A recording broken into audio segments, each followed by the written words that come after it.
Hello viewers.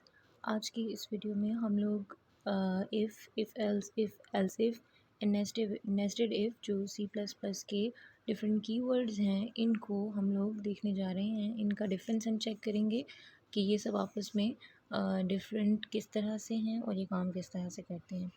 और अगर हम इनका फ़्लो चार्ट डिस्प्ले कर देंगे तो हमें इनकी वर्किंग मज़ीद ईज़िली अंडरस्टैंड हो जाएगी। सबसे पहले हम लोग इफ़ की बात करते हैं। इफ़ का जो सिंटेक्स होता है वो इस तरह से काम करता है। सबसे पहले हम लिखते हैं इफ़। मैं यहाँ पर सिंटेक्स लिखने लगी हूँ। इफ़ के अंदर हम लोग यहाँ पर ब्रैकेट के अंदर कंडीशन मेंशन करते हैं। कंडीशन के बाद हम लोगों की जो स्टेटमेंट होती है वो एग्जीक्यूट हो जाती है। ठीक है।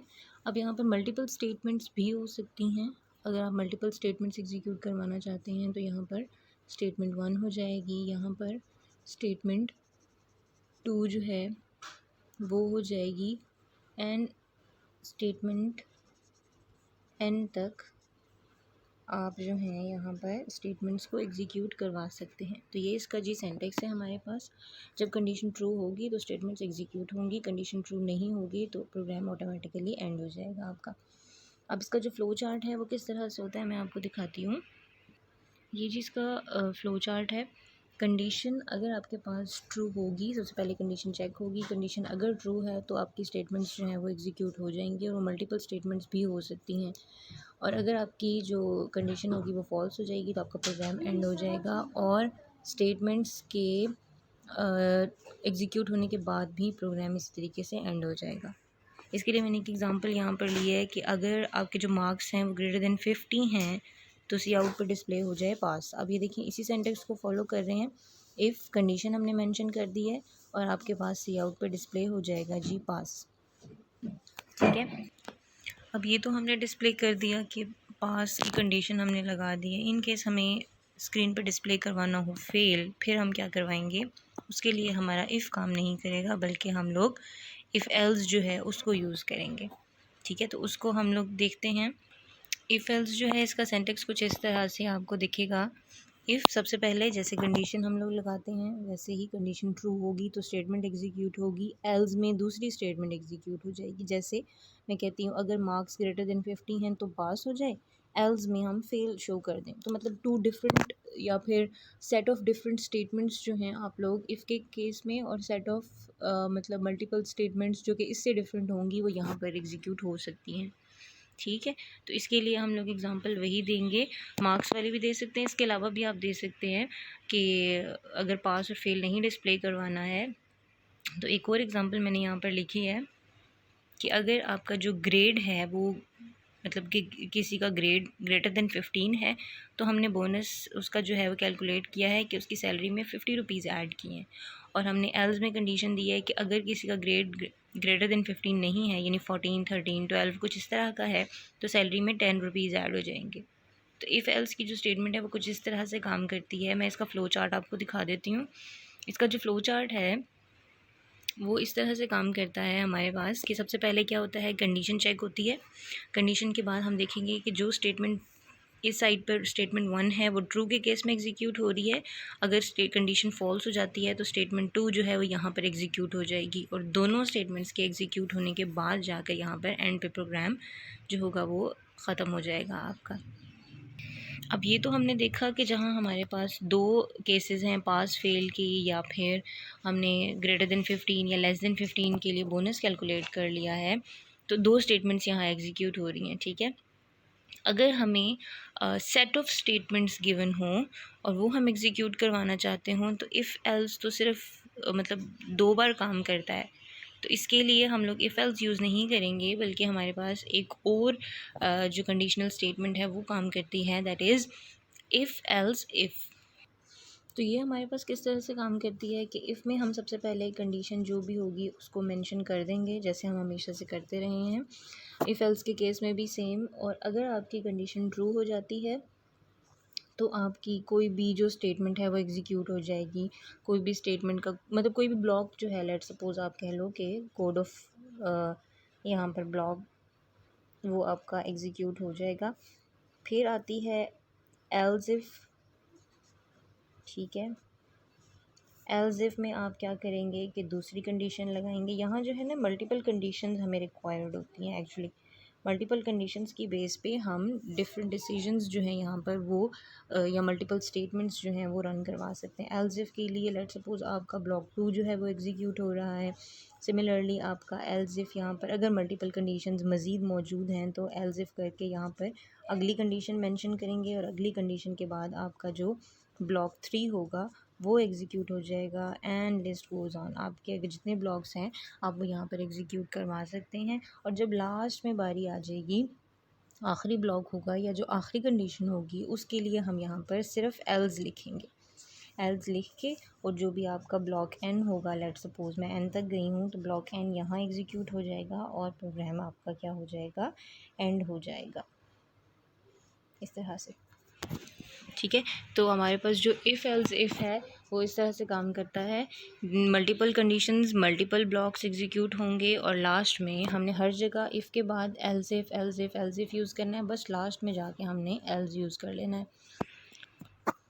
अच्छा, ये हमारे पास इसका इफ़ एल्स इफ़ का फ़्लो चार्ट है।